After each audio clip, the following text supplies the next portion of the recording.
जी अस्सलाम वालेकुम सत श्री अकाल दोस्तों। एक ਵੀਡੀਓ ਅਸੀਂ ਤੁਹਾਡੇ ਨਾਲ ਸਾਂਝੀ ਕੀਤੀ ਹੈ। ਇਸ ਵੀਡੀਓ ਨੂੰ ਵੇਖਦੇ ਹੋਇਆਂ ਜਿੱਥੇ ਇਸ ਖਿੱਤੇ ਦੀ ਗੁਰਬਤ ਵਾਸਤੇ ਦਿਲ ਦੁੱਖ ਰਿਹਾ ਸੀ, ਉੱਥੇ ਕਰੋਨਾ ਦੇ ਇਹਨਾਂ ਦਿਨਾਂ ਦੇ ਵਿੱਚ ਇੱਕ ਹੋਰ ਜਿਹੜਾ ਪਹਿਲੂ ਹੈ ਉਹ ਵੇਖ ਕੇ ਵੀ ਬੜਾ ਦਿਲ ਜਿਹੜਾ ਹੈ ਉਹ ਦੁਖਿਆ ਹੈ ਕਿ ਸਾਡੇ ਅੰਦਰ ਜਿਹੜੀ ਅਖਲਾਕਿਆਤ ਹੈ ਉਹ ख़त्म हो गई है।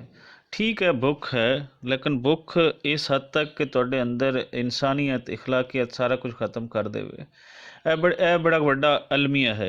ਇਹ ਜਿਹੜੇ ਸਿੱਖ ਦੋਸਤ ਤੁਹਾਨੂੰ ਇਹਦੇ ਵਿੱਚ ਰਾਸ਼ਨ ਤਕਸੀਮ ਕਰਦੇ ਹੋਏ ਨਜ਼ਰ ਆ ਰਹੇ ਸੀ ਔਰ ਜੋ ਪਰੇਸ਼ਾਨ ਖੜੇ ਹਨ, ਇਹ ਗੁਰਚਰਨ ਸਿੰਘ ਹਨ। ਇਹ ਕੈਨੇਡਾ ਤੋਂ ਆਏ ਹਨ, ਅੱਜ ਕੱਲ੍ਹ ਇਹ ਇੰਡੀਆ ਦੇ ਵਿੱਚ ਹਨ ਔਰ ਉਹ ਰਾਸ਼ਨ ਤਕਸੀਮ ਕਰਨ ਗਏ ਸੀ ਹਰਿਆਣਾ ਦੀ ਇੱਕ ਜਗ੍ਹਾ 'ਤੇ। ਉਹ ਜਗ੍ਹਾ ਦਾ ਅਸੀਂ ਨਾਮ ਇਸ ਕਰਕੇ ਨਹੀਂ ਦੱਸਾਂਗੇ ਕਿ ਲੋਕਾਂ ਦੀ ਆਪਣੀ ਇੱਕ ਡਿਗਨਿਟੀ ਹੁੰਦੀ ਹੈ, ਉਸ ਏਰੀਏ ਦੀ ਡਿਗਨਿਟੀ ਹੁੰਦੀ ਹੈ।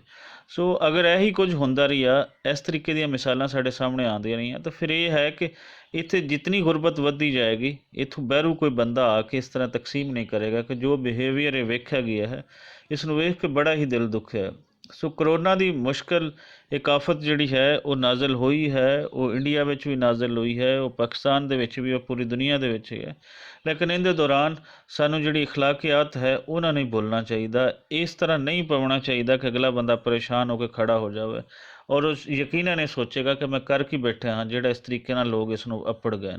ਸੋ ਜਿੱਥੇ ਤੱਕ ਸਾਡੀ ਆਵਾਜ਼ ਅਪੜਦੀ ਹੈ, ਇਸ ਵੀਡੀਓ ਨੂੰ ਅੱਗੇ ਅਪੜਾਓ ਤਾਂ ਕਿ ਇਸ ਦੌਰਾਨ ਜਿਤਨੇ ਰਾਸ਼ਨ ਤਕਸੀਮ ਕਰਨ ਵਾਲੇ ਲੋਕ ਹਨ ਉਹਨਾਂ ਵਾਸਤੇ ਇਸ ਤਰ੍ਹਾਂ ਕਿਸੇ ਉਹਨਾਂ ਨੂੰ ਮੁਸੀਬਤ ਦਾ ਸਾਹਮਣਾ ਨਾ ਕਰਨਾ ਪੜੇ, ਬਲਕਿ ਉਹਨਾਂ ਦਾ ਜੋ ਦਿਲ ਕਰੇ ਉਸ ਤਰੀਕੇ ਨਾਲ ਉਹ ਚੀਜ਼ਾਂ ਨੂੰ ਡਿਸਟ੍ਰੀਬਿਊਟ ਕਰ ਸਕਣ। ਬਹੁਤ ਸ਼ੁਕਰੀਆ।